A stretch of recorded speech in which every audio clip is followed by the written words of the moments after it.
ng bayan, maasahan anumang panahon.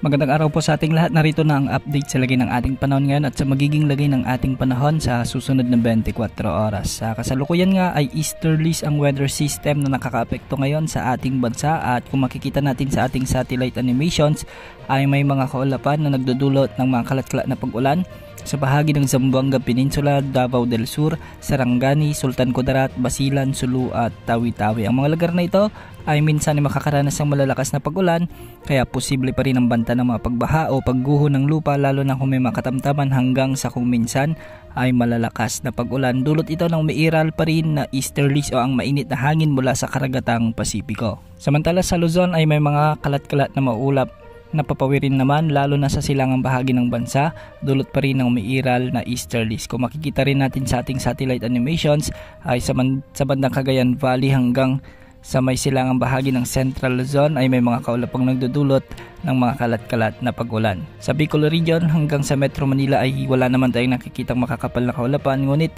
magiging bagyang maulap hanggang sa maulap din ang mga kalangitan dito, at minsan ay may kalat-kalat na pag-ulan. Sa Visayas, sa may Western Visayas hanggang sa Negros Island Region ay may mga kaulapan rin tayong nakikita sa ating satellite animations, ngunit hindi naman ito magdadala ng mga malalakas na pag-ulan.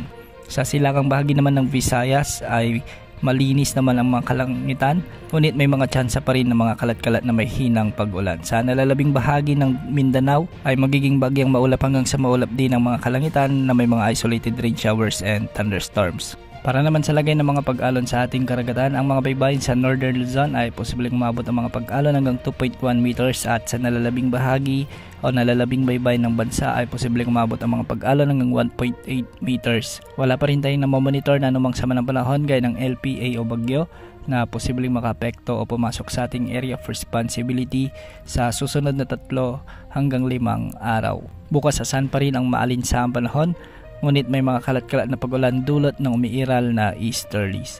Yan ang update sa lagay ng panahon. Ito po ang weather update ng bayan, maasahan anumang panahon.